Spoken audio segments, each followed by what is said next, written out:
me a fossil. I will. I want to be able to hold it up and say my daddy tames the dinosaurs.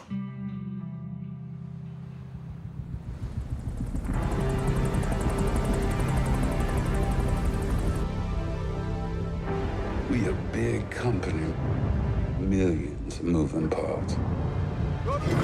Hey, how you doing, man? We all work very hard to ensure those moving parts are functioning as a means to very profitable end for all of us. Have it at school? Hey, come close to the computer. Give me those eyes. No! That is a genuine dinosaur tooth. She's gonna flip out. You're a good man, Mike.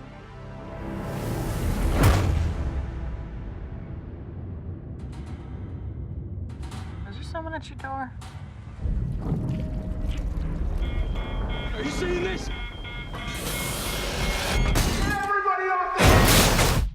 Mike, what is that? Is everything okay?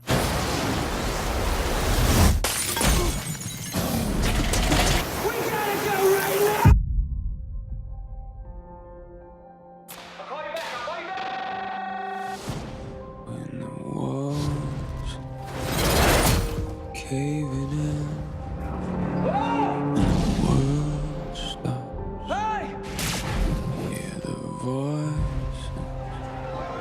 Mayday, mayday. This is Deepwater Horizon. What's wrong? Me towards the rocks. Not new, baby. I You gotta get to the lifeboats right now. believe My wife's name is Felicia. Don't And my look daughter's at him. Sydney. Don't look at him. And I will see them again. Do you understand me? I was staring in the eye of the storm.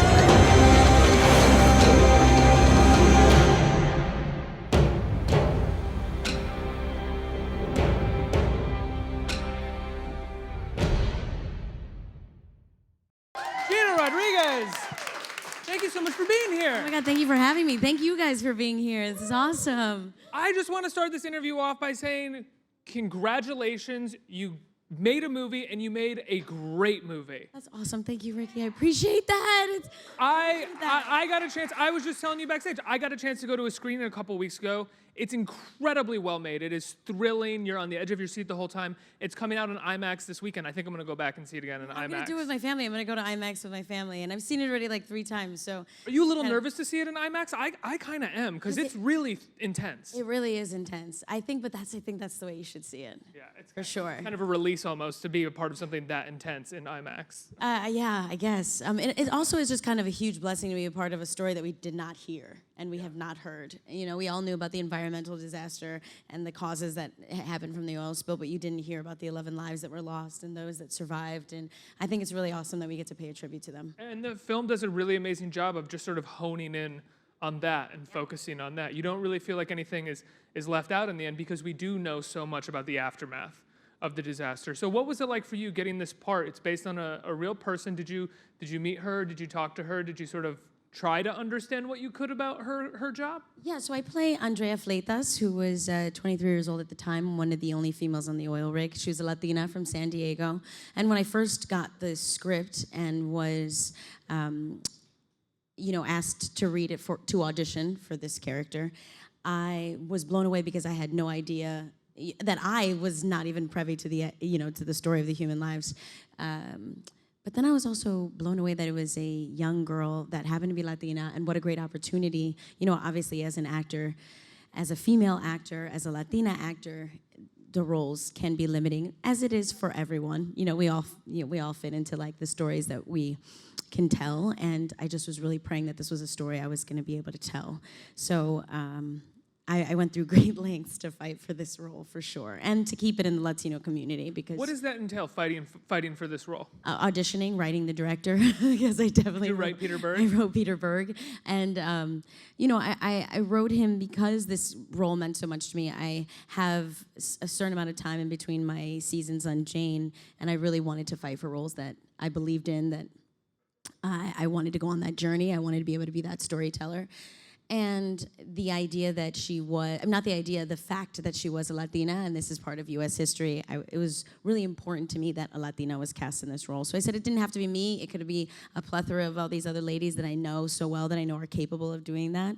And I just wanted to make sure that we had that, because we are a part of U.S. history. So it was important to me. And I think it's important that the movie tell her story as well, because there's distortion when it comes to her story a little bit. People think that she's the one who didn't turn it off when the time came. Basically, I don't know the details of how to say all the stuff. Well, I had listened to all the testimonies of the trial, and there was like hundreds of hours of testimony, and I'd seen the two different 60 Minutes, Caleb Holloway's and Mike Williams, and this story is from the perspective of Mike Williams, told by Mark Wahlberg. So there's always going to be a certain amount of, there is. It's just one person's perspective. That's just what it is. That is the truth of the matter. But that being said, at 23 years old, how is anybody going to put that on her? There was clearly clearly superiors above her. So to put the entire disaster on her shoulders is, I think, without knowing any information, kind of just doesn't even make sense. Right. Talk about looking for a fall guy. Like, oh, the 23-year-old Latina woman. Let's put her under the bus. And so that's definitely not the case, and that's definitely not the case in this film, and that's definitely not the case in my performance. And I've since been in touch with her, but sadly during the shooting of it, I wasn't, and that's, to no judgment and all due respect. If someone wants to talk about their story, that's great. If they don't, that's their story and nobody else's. But that being said, I put her courage and her bravery at the forefront of my mind, and I made sure that that was the responsibility I was taking care of, was making sure that she had a courageous tale to look back on, because I don't know if at 23 I would have been able to survive. That's just the truth of it. I like to believe myself to be a fighter. I definitely pride myself on being a very strong woman, but I don't know. I don't know. So she inspires me, and I just wanted to make her proud. It must be good to have something like that in the back of your mind when you're shooting a movie like this, rather than being able to only focusing on the fact that it's Mark Wahlberg, it's Peter Berg, and John Malkovich. You get to say, sure, it's all great that these sort of intimidating figures are here, but I have this woman's story in the back of my mind that I can focus on. And truthfully, everybody did. It was a collection of giants, and it was terrifying to be on set with John Malkovich. I mean, just his presence alone, you're like, I don't know how to speak. He's doing that southern accent. Yeah, his Cajun accent, which was just like absolutely incredible.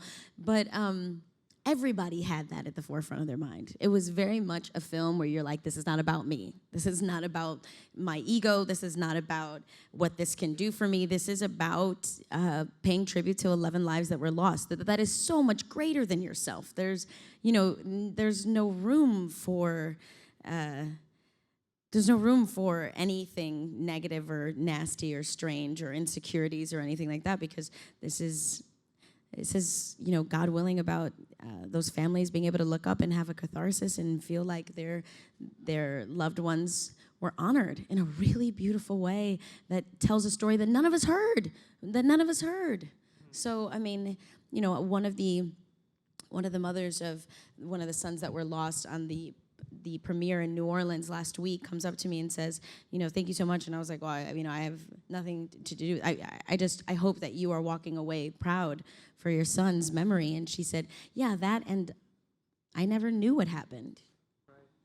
Nobody ever told me what happened. I just lost my son, and I had no idea of like what could have even, I had no thought of what could have happened. And that was like mind blowing. I was like, how harrowing of an incident it was for all of them, for those that lost their lives and those that didn't as well. Like it wasn't just like a brief explosion and then a leak and everybody got off and some people died. It was an extended incident that was going on for a while, and a lot of people were in really disastrous incident. Yeah, I mean, to be in the film, doing these stunts, being surrounded by flamethrowers and debris and covered in fire retardant, and somebody who is like a super adrenaline junkie, I was like, this is awesome. And then you stop and you're like, junkie? I am totally an adrenaline junkie. We're going to talk about that when you're talking about right totally. But being somebody that I enjoy that so much. I enjoy that part of storytelling, that I get to go and be wild and do these crazy stunts and push myself and push my limits.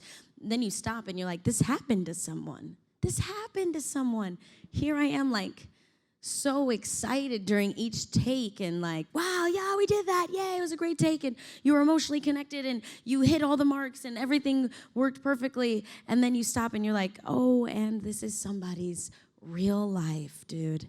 And so it's like, it very much, shooting it was an appreciation of life. Watching the film, I really hope people can walk away with that appreciation for life and that desire to protect one another, that we are all human beings at the end of the day. Like, we all want the same things. We all want to be protected and loved and cared for and be successful and healthy and have a family. Like, that is colorblind. That is cultural blind. That is what we all desire. So to have a film where people are protecting and supporting and caring for one another for their survival is something that I think we can all walk away with, hoping for our future, for one another in this election, in this life right now. This election. Yeah, I have to ask, before I even try it, I'm going to try to skip past election talk for a minute. It's really hard for me to do that. But I want to know what the technical aspect of being on set was like. What did the set look like? Because when I was watching this movie, I watch a lot of movies, and normally I can tell the difference between, oh, that's the green screen, it's green screen special effects right here, that's practical effects. Everything looks practical in this movie. Yeah, there were very little CGI, very little green screen on this film. I mean, we had a massive oil rig built to size. Like, you can see it from like miles away, and you were like, built an oil rig to size? They built, I think it's like the biggest set that's like ever been built. And it was humongous. It was like 9 stories. We were climbing 9 stories every day. There were no bathrooms on set. Can you imagine? I was like, hold on, I'll be right back. Like, yeah, I mean, glutes for days. That was in my favor. But 9 stories high, there was a pool of water, like massive pool of water built around it. The water was set on fire. We had explosions like through the roof. Like, it was harrowing. It was terrifying. It was very, very real. When we were shooting those stunts, it was as close to real as you can get with, and luckily with safety. There was a lot of safety, I think. Were you surprised by that when you got on set? Like, did you expect it to be a little more CGI-ish, considering today's technology and how most movies are made? But knowing Peter Berg, I definitely was preparing myself for like the ultimate. And Peter is all about realism. He's all about authenticity. So I went to dynamic positioning school. Everybody went to like their separate school to learn what they were doing on the oil rig. We had every official that you can think of, every officer on an oil rig was there to, if any had a question, if anything was like lost in translation. We had rooms filled with boards of pictures going from like 9:32, 9:33, 9:34 a.m. Like, every minute was to date. So I learned so much about being on an oil rig, working on an oil rig, and that incident in particular. So it was That's amazing to real. hear, because one of the great aspects of the movie is that there is so much information in the beginning of the film before disaster strikes and everybody's sort of doing their jobs, that as a viewer, I was kind of like, I don't know if this is true, but it feels authentic, what they're doing. I mean, I think it's actually legitimately pretty It's good to know that true. it's authentic. Yeah, for sure it is, 100%. You mentioned the election briefly. How are you feeling going into tonight's first debate? Are you nervous about it? Are you paying attention to the election? Yeah, I'm 100% paying attention to the election. It is, it's very important that we vote. It's very important that we go out there and vote and make our voices heard. I know it is very terrifying for many people. Many people have expressed that. I feel like that's the constant state. But I also think that this election was built on fear, and it's something that we should recognize. It's terrifying that we are taking people's fears and exemplifying them and being okay with how much segregation we are creating in this country, how much hate is being derived from this election. So I think that there's just so much love that we can come and, overshadow all that. It's a self-perpetuating, absolutely, thank you. It's an odd self-perpetuating machine that this fear and violence has kind of created in this country already, in the sense that we are seeing acts of violence at times, and we are seeing those who are perpetuating the fear and the violence to a degree saying, see, I told you violence would happen, when at the same time, they're the ones sort of perpetuating it by pushing an agenda of fear and hate. Yeah, and I think that from this election, there's been a lot of, these blurbs of these quotes that are coming from our candidates that are just mind-blowing to me. But what they do is they trigger anyone's small fear or small moment of racism or small moment of insecurity, and then they say, it's okay for you to feel that way. And then that explodes. And then that person thinks that it's okay to have that fear and to live in that fear and then to perpetuate that fear and then to start tearing other people down because of that fear, because we have candidates that are in a position of power saying, it's okay for you to hate, because I do. And that is not okay. That is not okay, because at the end of the day, it's your son, it's your brother, it's your daughter, it's your sister, it's your mom, it's your grandmother, it's a human being.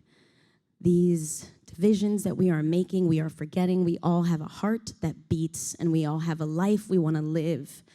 And we need to remember that the color of our skin does not automatically make us a bad person.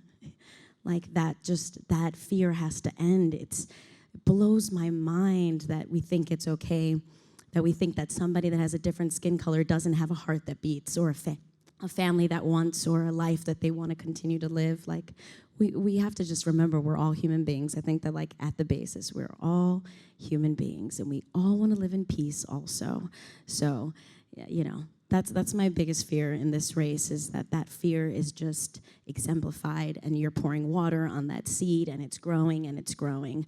We need to take those weeds out, not remove people. Don't misunderstand or misquote me. God forbid, on Twitter people are like, Gina's like, take out the weeds. No, you know, geez. Not meaning that the weed of hate, like that seed of hate, needs to be removed. Well, someone has come forward and said, no, you don't have to empathize. You don't have to worry about representation. You definitely have to You empathize. don't have to think about all of the things that, like, culturally we've been working towards in a progressive way for years and years and years. No, forget that. Like, you don't have to do that. And it's horrible, because people, for some reason, they are responding like they don't want to empathize with human beings. That's why I think Deepwater Horizon is such a great movie, and it comes out on Friday. You should watch it, because it's about the appreciation of life. Absolutely. And us talking about human life that has been lost, that we should commemorate and tribute to, and continue to protect human life and protect one another. Absolutely. And I think that's why the movie is so awesome, and you should go and watch it. See it in IMAX. You can connect even more. Big people. Jane the Virgin is coming back. Yes. And I have heard. And it is a lot of light and love. That show is a lot of light and love. We can lighten up, but I did have a Jane the Virgin question in response to what we were talking about. But okay. No, I'm kidding. Season 3, you have said is going to get dark. It's going to get really dark for your character, no, right? No, not necessarily dark. Season 3 grows up. There's a lot of transformation in the place of growth. Her now being a mother. Her, we left with the cliffhanger of Michael getting shot on my honeymoon. And, in the vein of telenovelas and in the vein of Jane the Virgin, things get wrapped up obviously quickly, with when Mateo was kidnapped last season. So yes, these are all very light. But no. But that being said, it is... What's beautiful, I think, about the show is that we write about real life and growth and transforming and accepting and learning from your mistakes and being self-aware and working on your self-worth and things that we deal with in everyday life. And then we have like sprinkles of magical realism that's super fun and heightened comedy. And because of my father, I love you. Hi, Camille. But it is so well written. Jenny Ehrman and our amazing staff of writers. I'm on episode 5, and it's really good. It's really good. I'm really proud of that project. After doing a show like Jane the Virgin for 2 seasons, when you come in for the 3rd season, do you pitch ideas to the writers at all? Do you have any sort of thoughts about where Jane should go or what should happen? Well, what's beautiful about the writers is that they listen to us. Like, every time we're together, every time we do table reads, every time we're talking to one another, like, you can always see that they, like, have an ear and listening to the kind of things that we're going through and the kind of things that people go through. They pull from their own lives. It's and it's a huge family that we have. So someone's secret talent like Brett is fantastic at breakdancing and like doing the worm and like, jumping off walls. So like that's written in, and I love to dance and rap, and so that's written in. And so they really do listen to all the different cast members' abilities and the things that they kind of want to play with or the things they kind of would love to explore. And because we have such magical realism, it's able to kind of squeeze in there. You love to rap, personally? I love to rap, personally. Do you freestyle? No, I'm not the best freestyler. I'm not. I wish I was. I wish I was just like, in my head I'm Chance the Rapper, but I'm really not. And I'll let him do his thing because he's pretty good at it. You let the writers write you some raps, and then. Oh no, actually, the rap on Jane I wrote. I'm a writer. I write also. Right. Yes, like Jane, I love to write. It's true. So, I mean, with Jane the Virgin, I hate to take it back to the election. It's the last thing I'll say about it. But it's amazing that Jane the Virgin is this show that is kind of like a beacon of hope when it comes to representation in our culture. And when it came out, everyone was like, this is amazing. A wonderful show about Latinos and Latinas that is hopeful, that is beautiful, that is funny. And relatable to every culture. And relatable to... we all have that. It's like your grandmother speaks Italian or your grandmother speaks Greek or whatever it is. Like, we all have an ancestor that doesn't speak English. Come on, we're all from somewhere else. Let's not get it twisted. But so many people said this is representation moving forward. This is progress. Yeah. And then in the midst of that, you know, in like the second season, you're in the middle of shooting the second season. Hashtag immigration reform. Exactly. It's a real thing. Look it up. Does it feel like, oh, I'm a part of this thing and now someone else is trying to set us back, even though it is just a show that you're making? You know, I have a lot of hope in humanity. I have a lot of hope in Americans and their love for one another and their love for this country and the ability to fight those fears. So I have hope. I have hope that we are going to come together and we are going to embrace one another and definitely not vote based off fear. Absolutely. But in terms of Jane, you know, it's awesome to talk about different political issues or social issues without commentary, without judgment. I mean, legitimately, it was hashtag immigration reform. Look it up. It's a real thing. Not like, you're dumb if you don't know this, or you better feel this way. It's more so like, have a conversation. Mm-hmm. Have a conversation with yourself. Have a conversation with your family, with your kids. You know, let them know what's going on in the world and how it affects all of us, you know, because, again, we're all human. We are. Come on. I'm going to change the subject really fast. With Deepwater Horizon, we see some of your stunt chops. Ow. Is there any possibility that you might do a superhero movie in the future? I want to do a Marvel, DC Comics. I do my own stunts, so it'll cost you less, 1. 2, I do my own stunts. I'm a badass, okay? 3, I can act. She raps. And I rap. A rapping superhero. Are you kidding? Superhero. I just squash people's fears with my raps. But so there's no need for stunts anymore. The stunts are the raps. Yeah, the stunts are the raps. The last film I just did, Annihilation, with director Alex Garland from Ex Machina, sci-fi thriller. I do all my own stunts. I'm very excited about that. Yeah. Can you tell us anything about that film? Ex Machina is amazing. Yeah, Annihilation is awesome. It's 5 women: Natalie Portman, Tessa Thompson, Jennifer Jason Leigh, Tuva Novotny, and yours truly. And I know it's a really awesome collection of, you know, pretty dope females that go into this entity called the Shimmer that's trying to take over the world, and they try to stop it. I don't want to spoil what happens to them or like the kind of journey that they go on, but I have to do some pretty killer stunts, and I did them all. Oh, right. Congratulations. Yeah. That's amazing. I love how I get a clap on that. I'm like, yeah.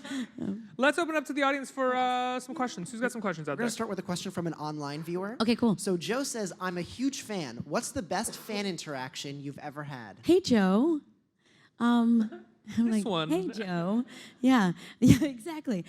You know, I have this awesome supporter from Canada, from Toronto. Her name is Mo, and I see her multiple times a day on Twitter. She sends me love and empowerment, and it's funny because, like, you know, when you get attacked by people online, and then you're protected, then you see like your supporters come out and like protect you. It's like your family, right? They're like, I got your back. You know, you don't know her the way I do, and doesn't mean that, or she did this, and she doesn't, you know, whatever it is.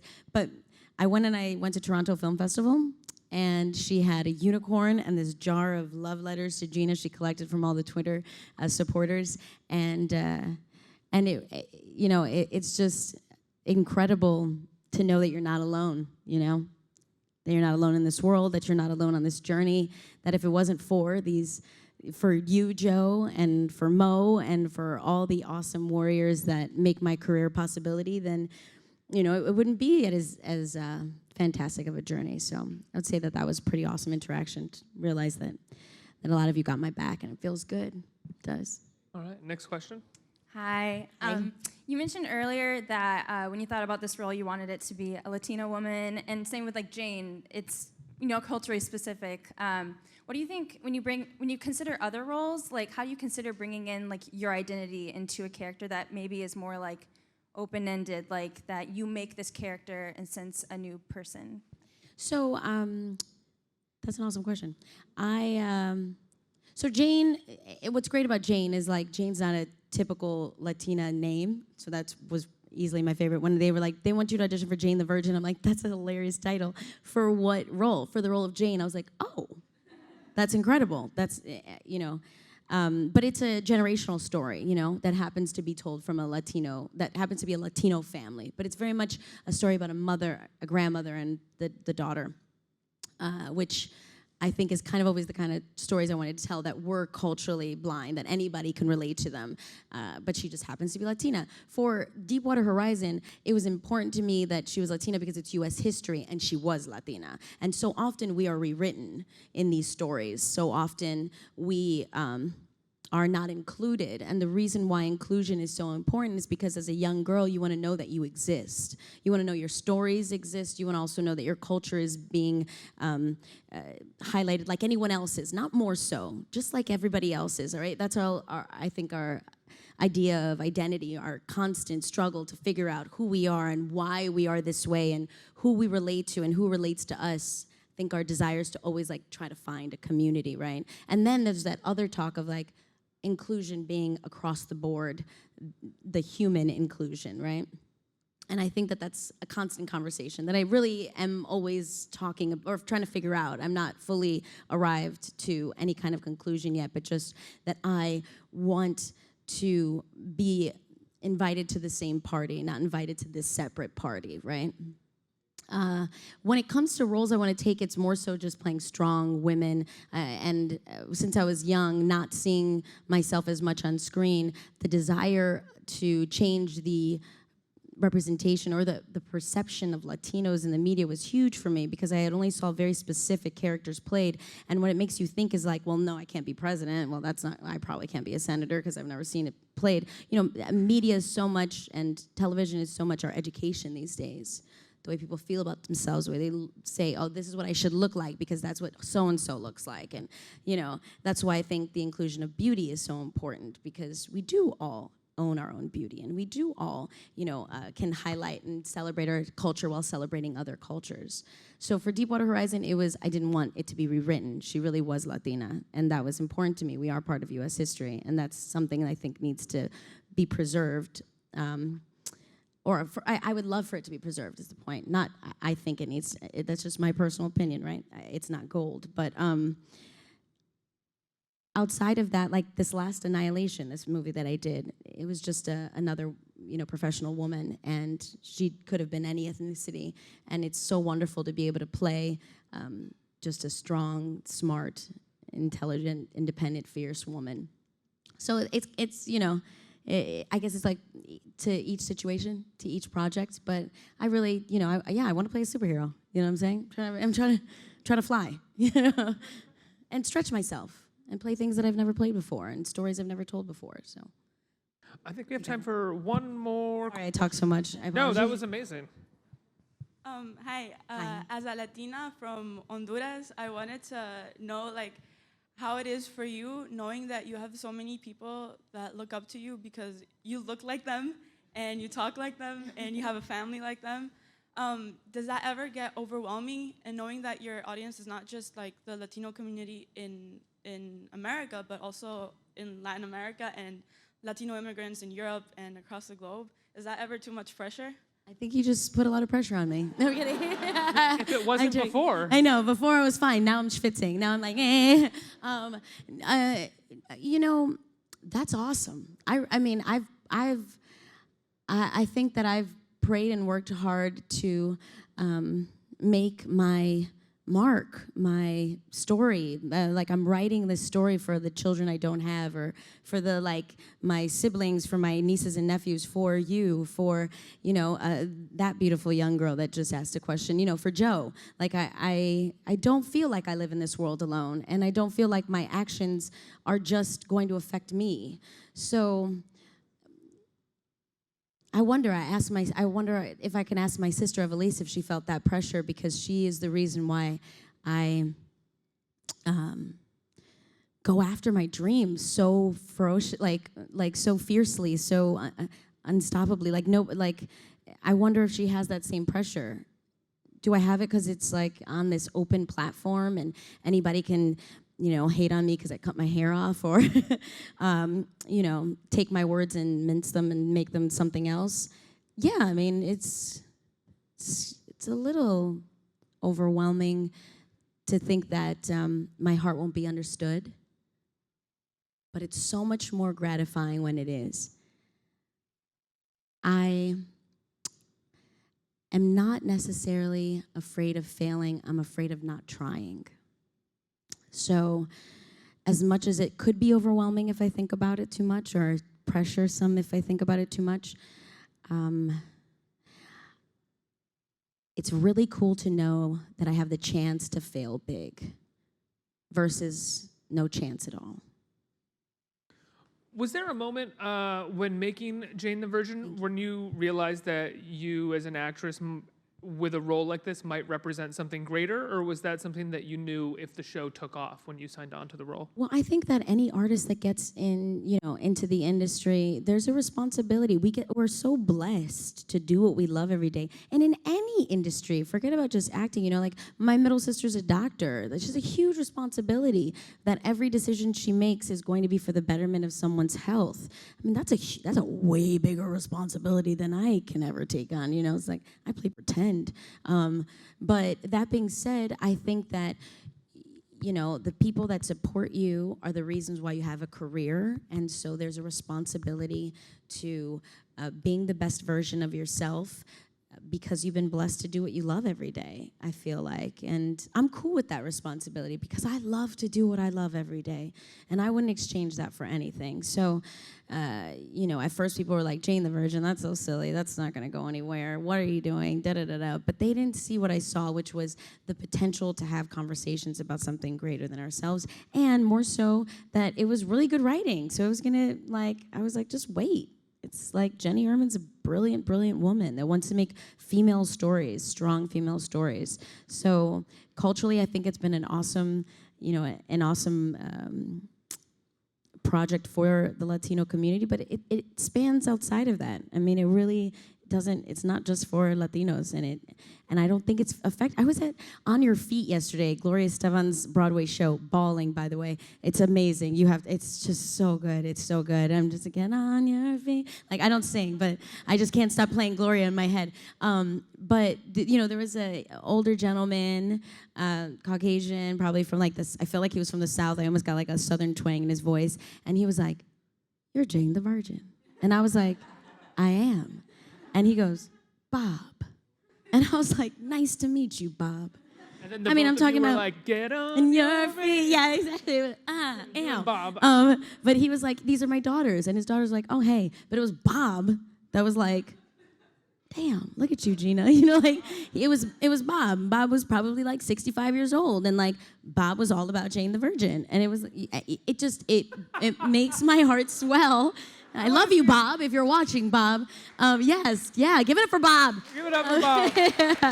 I want to see the scene with Bob trying to talk to everybody in the break room, 65-year-old Bob in the break room trying to talk about Jane the Virgin. Just the best. He was incredible. And he was just totally outside of the demographic you would believe watched Jane. And his daughters clearly didn't watch Jane, but he clearly did. And it was incredible, Everybody, my hair and makeup, Carissa and Paul, who I love so much, that were with me, they were like, "How cool was Bob? What was that about?"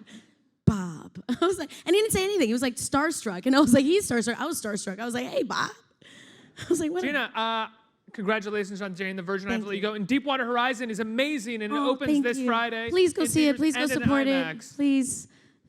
Congratulations. Guys, clap. Clap. Thank you so much. Thank you, Ricky. Thank you. Thank you guys for being here. This is awesome.